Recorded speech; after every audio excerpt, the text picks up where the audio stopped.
जय हिंद दोस्तों।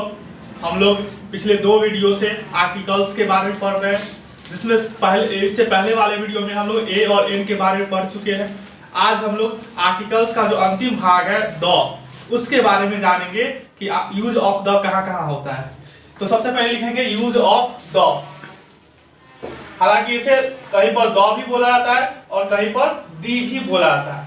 उसके बारे में सबसे पहले हम जान लेते हैं कि कहां पर इसे द बोलेंगे और कहां पर इसे दी बोलेंगे। तो सबसे पहले जानना है कि द कहां बोलेंगे। द अगर हिंदी में कहे तो द वहां बोला जाता है जहां पर सिंगुलर नाउन क्या होता है, या फिर जो भी प्लूरल नाउन भी हो सकता है, जिसका फर्स्ट लेटर जो होगा वो कॉन्सोनेंट होगा। जैसे कि कैट, तो हम क्या बोलेंगे द कैट, ठीक है। या फिर कार, तो क्या बोलेंगे द कार। या लायन, तो बोलेंगे द लायन। यानी कि कहने का मतलब कि वैसा नाउन जिसका फर्स्ट लेटर का जो प्रोनाउंसिएशन होगा वह किसी कॉन्सोनेंट के जैसा होगा, तो उसके हम क्या लगाएंगे, उसके आगे जो द लगेगा उसको हम द बोलेंगे। और दी कहां पर बोलेंगे, दी, तो दी हम तब बोलेंगे जब किसी नाउन का फर्स्ट लेटर का जो साउंड होगा वो वॉवेल की तरह होगा, वहां हम लोग दी बोलेंगे। जैसे कि एप्पल, तो बोलेंगे क्या, दी एप्पल। या एंट, तो दी एंट। या फिर क्या बोलेंगे आई, तो क्या बोलेंगे दी आई। यानी कि देखिएगा दोनों द ही है, एक ही है, लेकिन दोनों का प्रोनाउंसिएशन अलग अलग होता है। अगर फर्स्ट लेटर का साउंड कॉन्सोनेंट हो तो हम लोग द पढ़ेंगे बोलेंगे, और अगर फर्स्ट लेटर का साउंड वॉवेल हो तो उसको हम लोग दी बोलेंगे। तो ये हमने जान लिया कि द कहां बोलना है और दी कहां बोलना है। अब हमें जानना है कि इस द का और या दी का प्रयोग होता कहां है। तो लिखेंगे सबसे पहले कि विथ यूनिक थिंग्स। कहने का मतलब कि द का प्रयोग जो होता है, जो दुनिया में जो यूनिक चीज है उनके साथ किया जाता है। कि जैसे यूनिक चीज में क्या हो सकते हैं, जैसे कोई बिल्डिंग हो सकता है। बिल्डिंग कहने का मतलब जैसे कि बहुत सारे बिल्डिंग हमारे यहाँ क्या है, यूनिक है। जैसे कि ताजमहल, ये 7 वंडर्स ऑफ द वर्ल्ड है ताजमहल। तो ताजमहल के आगे क्या लगेगा, द, यानी कि द ताजमहल। या फिर जैसे कि हमारे देश की जो राजधानी है वहां क्या है, एक इंडिया गेट है। तो ये क्या है, एक मेमोरियल है, यूनिक मेमोरियल है। तो इसके आगे भी हम क्या लगाएंगे, द इंडिया गेट, है ना। या फिर मुंबई में जाइएगा तो वहां पर क्या है, गेटवे ऑफ इंडिया है, समुद्र के किनारे गेटवे ऑफ इंडिया है। तो ये भी क्या है, यूनिक मेमोरियल है। तो इसके आगे भी क्या लगता है, द गेटवे ऑफ इंडिया। यानी कि हमने देखा कि जो यूनिक थिंग्स में बिल्डिंग्स होंगे, जो यूनिक बिल्डिंग्स होंगे उन्हें हम क्या बोलेंगे, द, उसके आगे हम द लगाएंगे। या फिर यूनिक कोई रिवर है, रिवर यानी कि नदी, तो हमारे यहाँ बहुत सारे यूनिक रिवर्स हैं। जैसे कि गंगा है, तो गंगा एक यूनिक रिवर है, इसके जैसे दूसरी नदी और कोई नहीं है, ये खास नदी है हमारे देश की, तो इसको बोलते हैं द गंगा। यमुना, सभी रिवर्स क्या होते हैं, अपने आप में यूनिक होते हैं, तो द यमुना। ब्रह्मपुत्र, क्या बोलेंगे, द ब्रह्मपुत्र। या फिर कोई माउंटेन है जैसे कि हिमालय,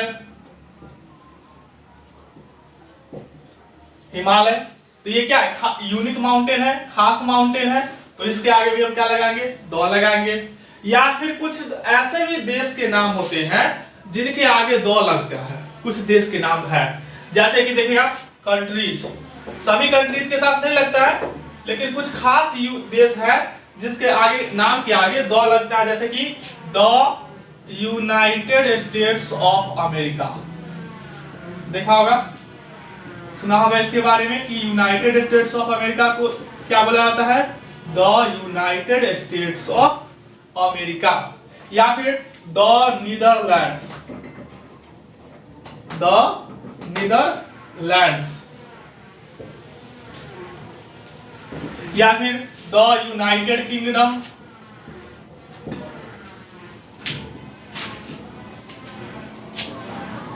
या फिर द फिलीपींस।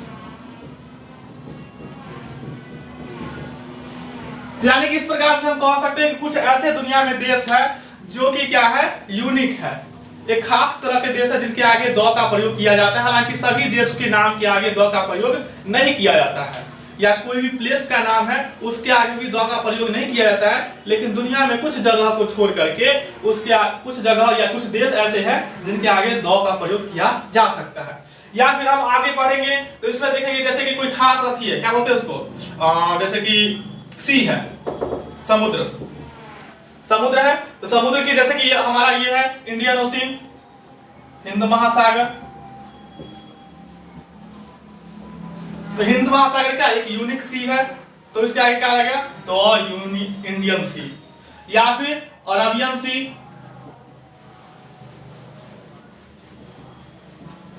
जिसको क्या बोलते हैं, अरब सागर, तो इसके आगे भी क्या लगेगा, द अरबियन सी। यानी कि यूनिक सी के नाम क्या आगे, या फिर हमारे जो नेचुरल जो पिंड्स ऑब्जेक्ट्स हैं, जैसे कि नेचुरल ऑब्जेक्ट्स में कहने का मतलब क्या, जैसे कि हमारे बहुत सारे प्लेनेट्स हैं, मून्स हैं, या एस्टेरॉइड्स हैं, इस प्रकार से जो चीजें हैं उनके आगे भी द का इस्तेमाल किया जाता है। जैसे कि द सन, ये एक हमारे सौर मंडल सोलर प्लेनेट का, सोलर सिस्टम का एक खास स्टार है जिसके आगे सारे प्लेनेट्स जो होते हैं रिवॉल्व करते हैं, और ये हमारे सोलर सिस्टम के एकमात्र एनर्जी का सोर्स है, तो द सन बोलते हैं। या फिर the moon, the earth, the sky, the world, the universe. ठीक है, तो इस प्रकार से नेचुरल ऑब्जेक्ट्स के नाम के आगे भी द का प्रयोग किया जाता है। अब हम कुछ देखते हैं खास, जैसे कि यूनिक जो आती मैगजीन्स होते हैं, मैगजीन्स के नाम, मैगजीन्स या जिसको हम कह सकते हैं न्यूज़पेपर भी कह सकते हैं, या न्यूज़पेपर्स, उनके आगे भी द का प्रयोग किया जाता है। जैसे कि अगर हम कहें, सिंपल कहें तो the wall street of journal, wall street journal American अखबार है, अमेरिकन न्यूज़पेपर है, द वॉल स्ट्रीट जर्नल, क्या बोलेंगे, द वॉल स्ट्रीट जर्नल। या फिर है हमारा वाशिंगटन पोस्ट है, अमेरिकन न्यूज़पेपर है वाशिंगटन पोस्ट, तो इसके आगे भी क्या लगेगा, द वाशिंगटन पोस्ट। अगर हम इंडिया की बात करें तो यहाँ पर हमारा क्या है, हिंदुस्तान है न्यूज़पेपर एक फेमस, तो क्या कहेंगे, द हिंदुस्तान। तो ये क्या है, मैगजीन्स या न्यूज़पेपर्स के नाम है, उनके आगे भी हम लोग क्या लगाते हैं, द का उपयोग करते हैं। तो इस प्रकार से हमने जाना कि दुनिया में जो यूनिक चीजें हैं, यूनिक है, उनके नाम के आगे द का प्रयोग हम लोग करते हैं। जैसे कि चाहे वो कोई बिल्डिंग हो, कोई रिवर हो, कोई माउंटेन हो, कंट्री, कुछ कंट्री के नेम भी होते हैं, सी, या नेचुरल ऑब्जेक्ट्स हो, या फिर कोई मैगजीन या पेपर के नेम हो। ठीक है, तो ये था हमारा फर्स्ट रूल। अब हम लोग जानते हैं सेकेंड रूल के बारे में, तो चलिए इसको पहले मिटाते हैं।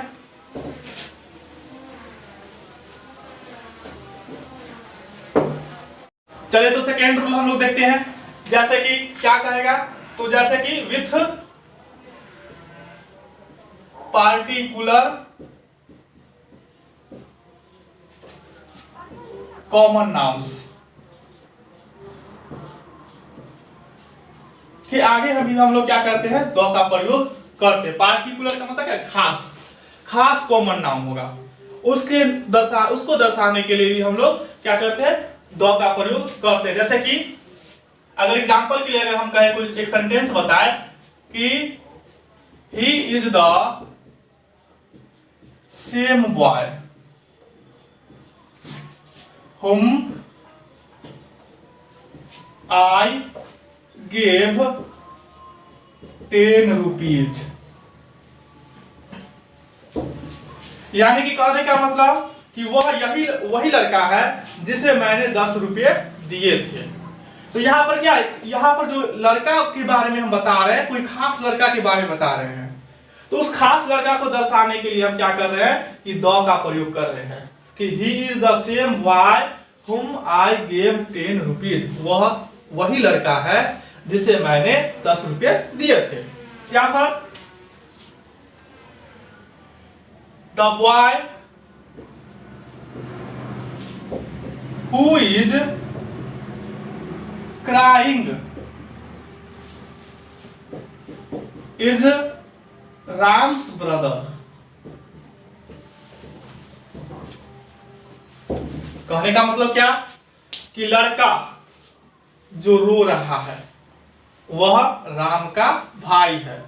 तो यहां पर कोई लड़का बता रहे हैं, तो कोई लड़का क्या, कोई खास लड़का होगा, कोई खास लड़का की तरफ हम इशारे कर रहे हैं। उसके बारे में हम बतला रहे हैं कि वह लड़का जो रो रहा है, तो उसकी खासियत बता रहे हैं कि वो जो रो रहा है, तो कोई खास लड़का के दिखाते हुए बोल रहे हैं कि जो रो रहा है वह क्या है, राम का भाई है। तो इसलिए हम क्या लगा दिए, द बॉय। तो पार्टिकुलर कॉमन नाउन्स होंगे जैसे कि द काउ विच इज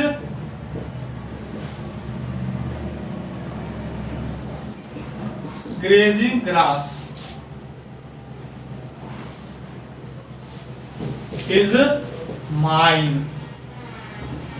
कि वह गाय जो घास चर रही है वह मेरी है। देखो गाय तो बहुत सारी दुनिया में है, लेकिन हम किसी खास गाय की तरफ इशारा करके बता रहे हैं कि वह गाय जो घास चर रही है वह क्या है, मेरी है। यानी कि खास कॉमन नाउन के तहत जो आने वाले नाउन्स होंगे उनको दर्शाने के लिए हम क्या करेंगे, द का प्रयोग करेंगे। या और इसमें सिंगुलर और प्लूरल दोनों होंगे, सिंगुलर भी होंगे और प्लूरल भी होंगे। जैसे कि the girls are talking in the class, लड़कियां क्लास में बात कर रही है। तो लड़कियां तो बहुत सारी दुनिया में, लेकिन यहां पर जिस लड़कियों की बात की जा रही है वे क्या है, खास है। किसी क्लास में बैठी हुई खास लड़कियां हैं जिनके बारे में हम बता रहे हैं कि the girls are talking in the class. तो ये था हमारा सेकेंड रूल। और अंतिम जो थर्ड रूल है हमारा, वो सीधा सा अगर कहे तो with to denote common noun.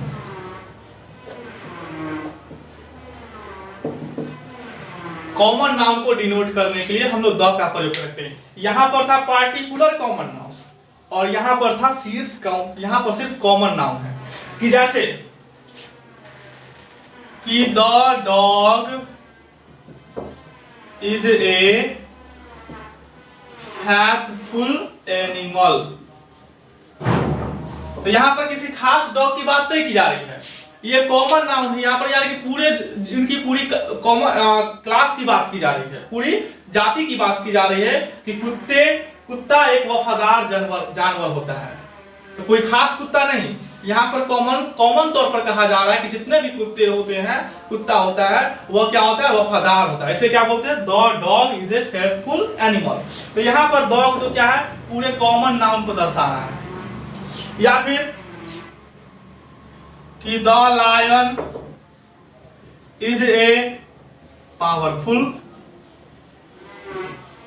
Animal ना, कि शेर एक शक्तिशाली जानवर होता है, शेर एक शक्तिशाली जानवर होता है। या फिर कहे तो the monkey is very mischievous animal. मतलब क्या कि बंदर एक शरारती जानवर होते हैं, या बंदर एक शरारती जानवर है। तो यहाँ पर किसी खास बंदर की बात नहीं की जा रही है, पूरे उनकी क्लास की बात की जा रही है, उनकी पूरी जाति की बात की जा रही है। तो इस प्रकार के जो पूरी कॉमन नाउन को दर्शाएगा उसके साथ भी हम लोग द का प्रयोग करेंगे। तो ये था हमारा यूज ऑफ ए एन और द का सफर। इस वीडियो में फिलहाल इतना ही। अगले वीडियो में मिलेंगे हम फिर एक नए टॉपिक के साथ। तब तक के लिए धन्यवाद, जय हिंद।